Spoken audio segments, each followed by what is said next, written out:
Supplement है 180 में से अगर उस जाविये को माइनस कर दें तो वो उसका सप्लीमेंट होता है। तो पहला जाविया हमारा x है, इसलिए इसका सप्लीमेंट होगा 180 माइनस एक्स। दूसरे जाविये का सप्लीमेंट वो भी इसी तरह से लेंगे। दूसरा जाविया y है तो 180 माइनस वाई।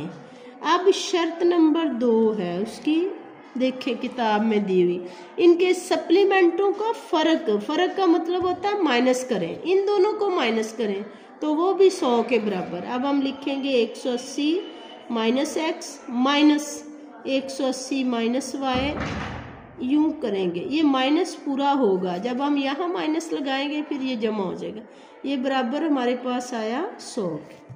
अब इसको हम इक्वेशन की फॉर्म, ये इक्वेशन नंबर 1 थी कि दोनों का मजमुआ 100 है, इससे हम इक्वेशन नंबर 2 लेंगे। यहाँ पे हमारे पास आ गया 180 नफ़ी x, इस नफ़ी की वजह से माइनस 180 और ये नफ़ी और नफ़ी ज़रब होके जमा y बराबर आ गया 100। ये 180 जमा का और ये नफ़ी का कट जाएगा, आपके पास आ गया माइनस एक्स जमा वाई बराबर आ गया 100 के। दूसरी तरफ आपके पास है x जमा वाई बराबर 100। अब हम यूं करते हैं, ये इक्वेशन नंबर 1 है और ये है 2, इन दोनों को अगर हम जमा करेंगे जमा नफ़ी काट जाएगा, 2y बराबर आ जाएगा 200 के, तो y बराबर आ गया 200 बटा 2, 2 से काटेंगे 100 आएगा, y बराबर आ गया 100 डिग्री।